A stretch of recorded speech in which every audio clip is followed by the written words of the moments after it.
ত্যাগ করল যুব ও ক্রীড়া মন্ত্রণালয়ের উপদেষ্টা আসিফ মাহমুদ ভূঁইয়া এবং ডাক টেলিযোগাযোগ ও তথ্য প্রযুক্তি মন্ত্রণালয়ের উপদেষ্টা মোহাম্মদ নাহিদ ইসলাম। কেউ সীমান্তে অনুপ্রবেশের চেষ্টা করলে তা কঠোরভাবে দমন করবে বাংলাদেশ। এই জন্য সতর্ক অবস্থানে রয়েছে বিজিবি। এমন হুঁশিয়ারি দিয়ে স্বরাষ্ট্র উপদেষ্টা জানিয়েছেন, দুদেশের সম্পর্ক উন্নয়নের সরকারি পর্যালোচনা চলছে। সচিবালয় আইন শৃঙ্খলা পরিস্থিতি নিয়ে বৈঠক শেষে তিনি বলেন, 31st নাইট উপলক্ষে মদের বার বন্ধ থাকবে। অনেক সময় তারা বিভিন্ন জায়গায় বিভিন্ন ধরনের পানি টানি খায়। পানি টানি তো বুঝছেন আপনি কোন পানি, ওইটা হইলে মানে কনফাইন, যেন এই রাস্তাঘাটে যেন কোনো ধরনের অসুবিধা না হয়। খাদের কিনারায় দাঁড়িয়ে আছে বাংলাদেশ ভারতের মধ্যকার দ্বিপাক্ষিক সম্পর্ক। শত্রুতায় রূপ নিচ্ছে একসময়ের বন্ধুত্ব। ত্রিপুরা ও কলকাতায় বাংলাদেশ মিশনে হামলা, দিল্লি হাই কমিশন ঘেরাওয়ের ঘোষণা ও ভারতীয় মিডিয়ার লাগাতার প্রোপাগান্ডার বাংলাদেশকে তোমরা খেলতে চাও, তা তোমাদের উপরে কি টাক আসে না? বাঘের উপর টাক টাক কিনতে তোমাদেরকে ঝাড়েছে গরিব কোথাকার।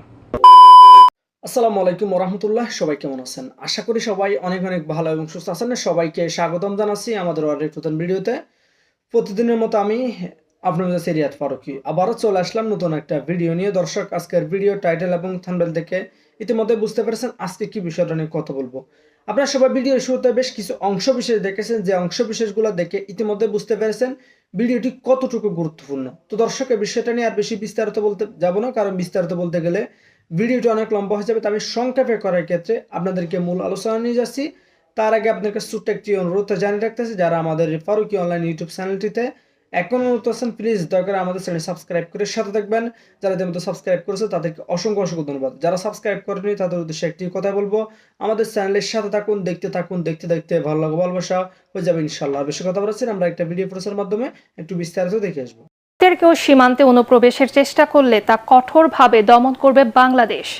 এই জন্য সতর্ক অবস্থানে রয়েছে বিজিবি। এমন হুঁশিয়ারি দিয়ে স্বরাষ্ট্র উপদেষ্টা জানিয়েছেন, দুদেশের সম্পর্ক উন্নয়নের সরকারি পর্যালোচনা চলছে। সচিবালয় আইন শৃঙ্খলা পরিস্থিতি নিয়ে বৈঠক শেষে তিনি বলেন, 31st নাইট উপলক্ষে মদের বার বন্ধ থাকবে। নিষিদ্ধ থাকবে আতশবাজি এবং ফানুস উড়ানো। রিপোর্ট মাহবুব কবির চপলের। বাংলাদেশ থাকবে না, থাকবে না বাংলাদেশ। আমি বলছি না আজকে আমি চিৎকার করবো না, আমি আজ রেগে কোনো কথা বলবো না, আমি অভিমান করছি। আমি 5 আগস্টের পর থেকে ভারতের মূল ধারার গণমাধ্যম বাংলাদেশের বিরুদ্ধে উস্কানিমূলক নানা খবর প্রচার করে আসছে। এমনকি বাংলাদেশ দখলের কথাও বলছেন কেউ কেউ। বাংলাদেশের এই চিকেন স্নেক অবরুদ্ধ করতে ভারতের সময় লাগবে 5 মিনিট। অনেক জায়গায় সীমান্ত ঘেঁষে বিক্ষোভ করে বাংলাদেশে প্রবেশের চেষ্টা করছে ভারতের উগ্রবাদী বাসিন্দারা। এ অবস্থায় তাদের অনুপ্রবেশ ঠেকাতে সীমান্তে বিজিবির কঠোর অবস্থানের কথা জানালেন স্বরাষ্ট্র উপদেষ্টা। সীমান্ত পুরাই অ্যালার্ট। ওই ওরা শুধু সিলেটে নয়, বেনাপোল এবং অন্যান্য ইসেও তারা এইটার কিন্তু প্রতি উত্তর আপনারাই সবচেয়ে বেশি দিতে পারেন। আপনারা সত্যি খবরটা প্রকাশ করে দেন, ওদের যে মিথ্যা যে খবর প্রচার করে ওদের মুখে চুনকালি পড়বে। Double million offer, Walton fridge কিনে পেতে পারেন 20 লক্ষ টাকা, রয়েছে কোটি কোটি টাকার নিশ্চিত উপহার। বাংলাদেশ ভারত সম্পর্কে যে ফাটল তৈরি হয়েছে তা নিরসনে সরকারি পর্যায়ে আলোচনা চলছে বলেও জানান তিনি। পররাষ্ট্র মন্ত্রণালয়ের মাধ্যমে এটা কিন্তু করা হচ্ছে।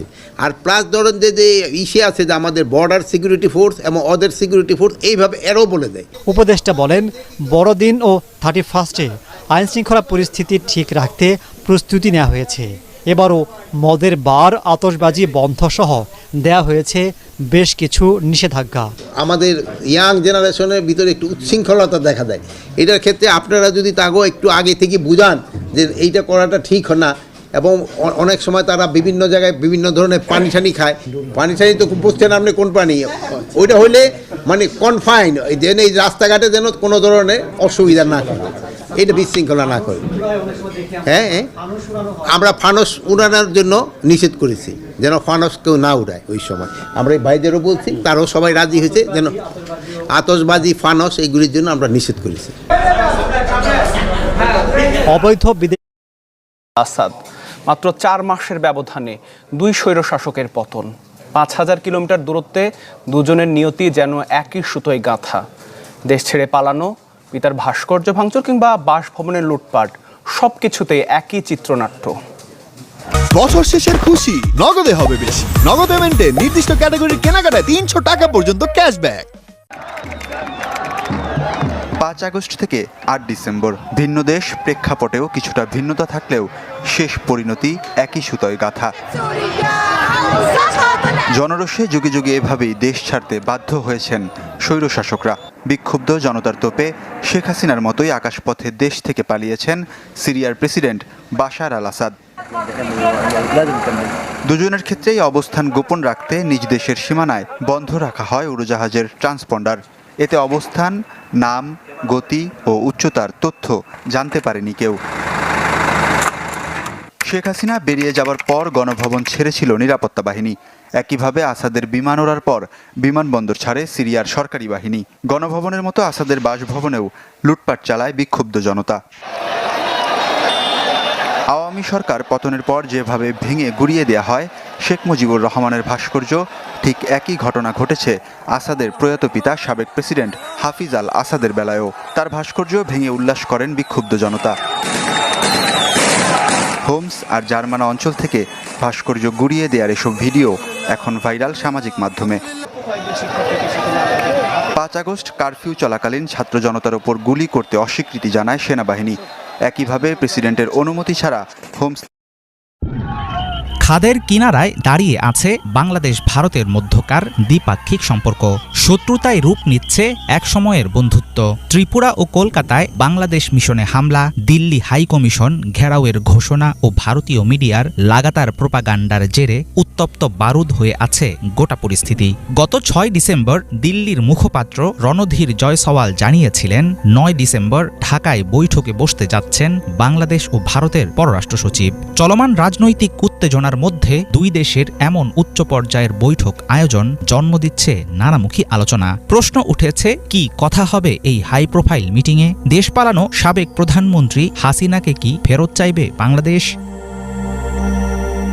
ফরেন অফিস কনসালটেশন FOC নামক একটি নিয়মিত কূটনৈতিক বৈঠকে অংশ নিতেই ঢাকায় আসছেন ভারতের পররাষ্ট্র সচিব বিক্রম মিশ্রি। বাংলাদেশের পক্ষ থেকে এই সভায় অংশ নেবেন পররাষ্ট্র সচিব মোহাম্মদ জসিমউদ্দিন।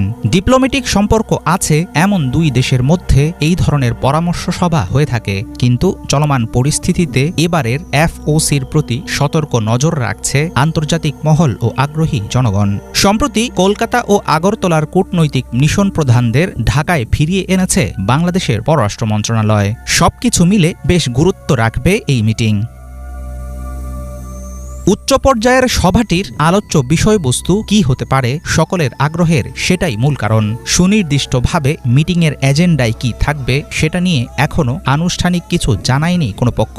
তবে পররাষ্ট্র বিষয়ক সূত্রগুলোর বরাতে BBC বাংলা ও ডয়েচে ভেলে সহ প্রভাবশালী গণমাধ্যমগুলো জানিয়েছে দুই দেশের রাজনৈতিক সম্পর্ক, ভারতীয় মিডিয়ায় বাংলাদেশ বিরোধী অপপ্রচার, সংখ্যালঘু নির্যাতনের অভিযোগ, ভারতের মাটিতে বসে স্বৈরাচারী নেত্রী শেখ হাসিনার বক্তব্য, ভিসা সমস্যার সমাধান ও আমদানি রপ্তানি স্বাভাবিক করার মতো বিষয়গুলো আলোচনায় অগ্রাধিকার পাবে। অন্তর্বর্তী সরকার দায়িত্ব নেয়ার পর এবারই প্রথম বাংলাদেশ সফরে আসছেন ভারতীয় কোনো উচ্চ পর্যায়ের কর্মকর্তা। তবে এর মাধ্যমে তিক্ত হয়ে ওঠা দুই দেশের সম্পর্কে ইতিবাচক প্রভাব পড়তে পারে বলে মনে করেন আন্তর্জাতিক বিশ্লেষকরা। তাদের অনেকের ধারণা, ফরেন অফিস কনসালটেশনের মতো পররাষ্ট্র সচিবদের নিয়মিত বৈঠক থেকে সাধারণত বড় কিছু অর্জনের সুযোগ মেলে না। তবুও ভারতের পররাষ্ট্র সচিবের বাংলাদেশ সফর ঢাকা ও দিল্লির সম্পর্ক উন্নয়নে হতে পারে গুরুত্বপূর্ণ একটি পদক্ষেপ। সম্প্রতি যুক্তরাষ্ট্রের নিউ ইয়র্কে আওয়ামী লীগ আয়োজিত একটি অনুষ্ঠানে ভার্চুয়ালি যোগ দিয়েছেন সাবেক প্রধানমন্ত্রী শেখ হাসিনা।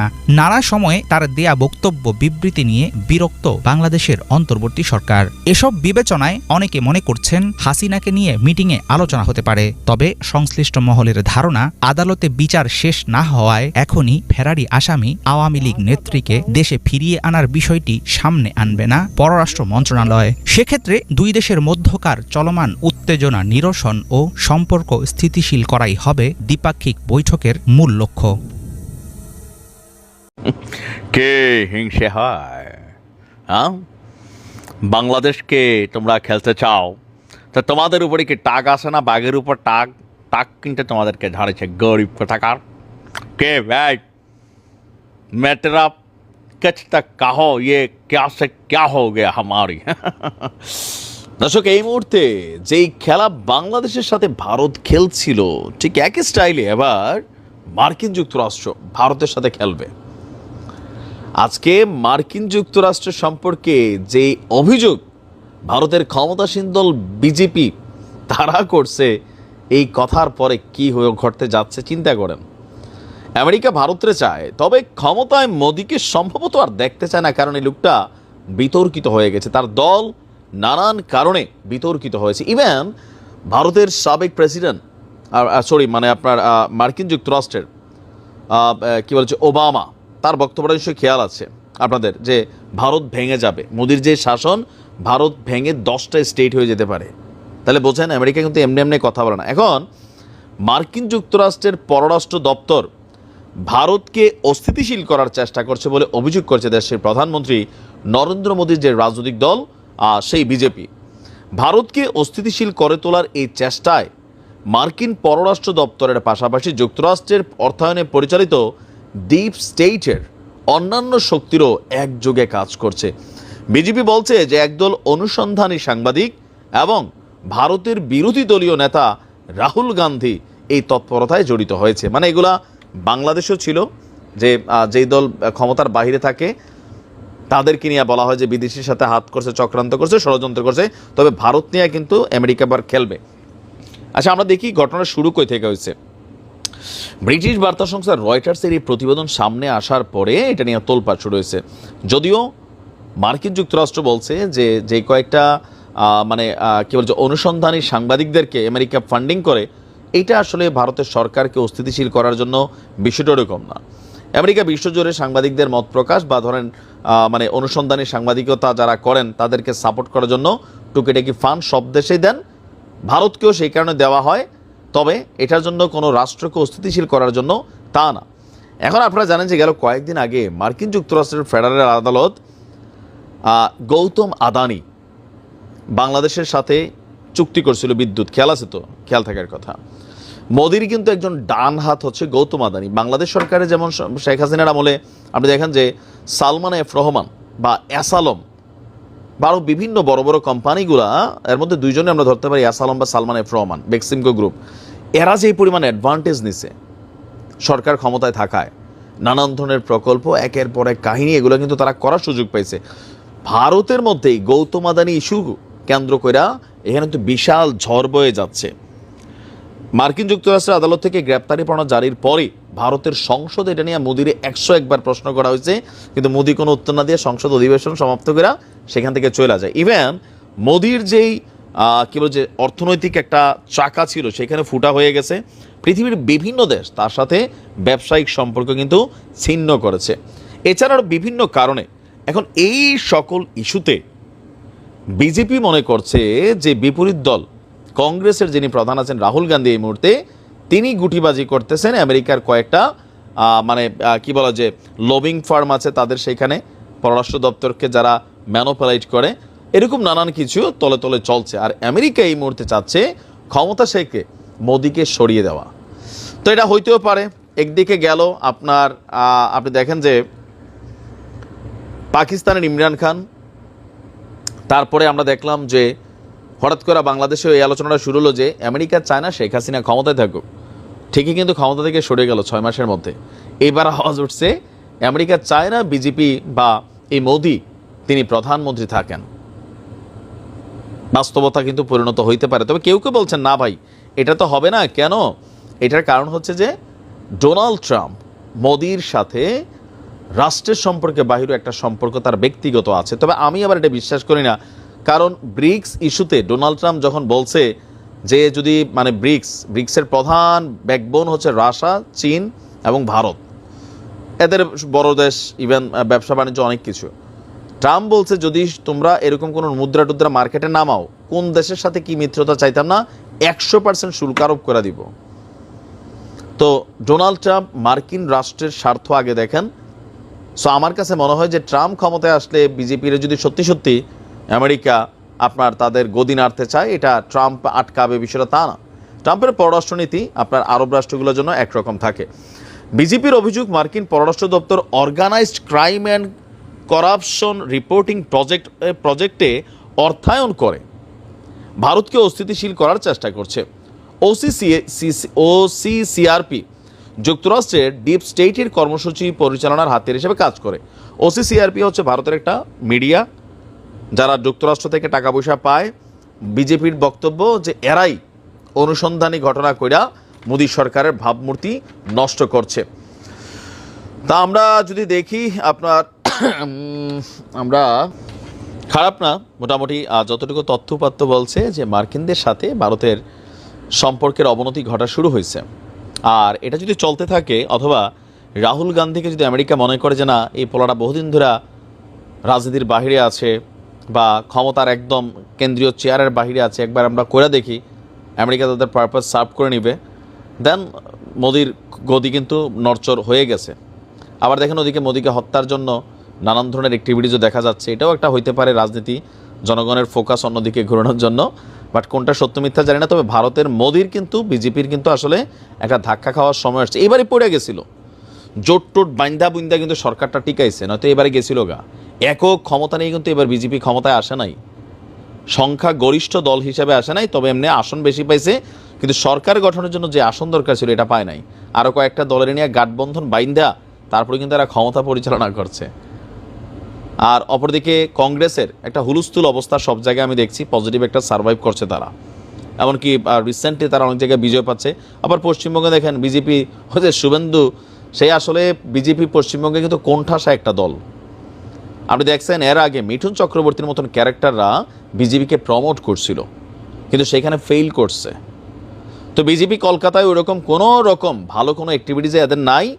এখন বাংলাদেশের ইস্যুতে এই শুভেন্দু মজুমদার কলকাতার জনগণের কাছে একটা হিরোইজম অ্যাক্টিভিটিস পাওয়ার সুবিধা হয়েছিল। আপনি দেখেন যে ভাই 2 দিনে 20টা প্রোগ্রাম, একের পর এক খালি চিন্ময় কৃষ্ণা, বাংলাদেশ এটা, বাংলাদেশ সেটা, মানে জনগণ যেটা খায়, আমাদের জনগণ কোনটা খায়, 4 বেটা বাংলাদেশে গণার, ভারতের গণার টাইম আছে নাকি, যুদ্ধ হলে যুদ্ধকর্ম 10 মিনিট টিকবে বাংলাদেশ ভারতের সামনে, বাস্তবতা যেটা টিকবে না একা একা লড়াই করলে। কিন্তু জনগণ এরকমই শুনতে চায়। আমরা যখন বলি তখন জনগণ খুশি হয়, প্র্যাকটিক্যালটা আপনি বুঝতে হবে, এগুলো আলাদা।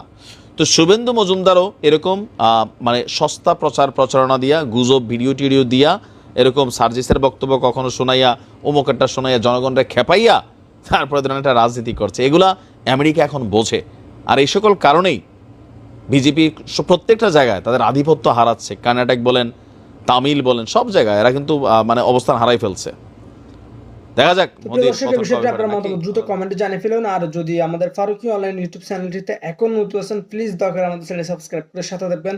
এতক্ষণ সাথে থাকার জন্য সবাইকে অসংখ্য ধন্যবাদ জানিয়ে শেষ করতেছি আজকের ভিডিওটি। ধন্যবাদ সবাইকে, আল্লাহ হাফেজ।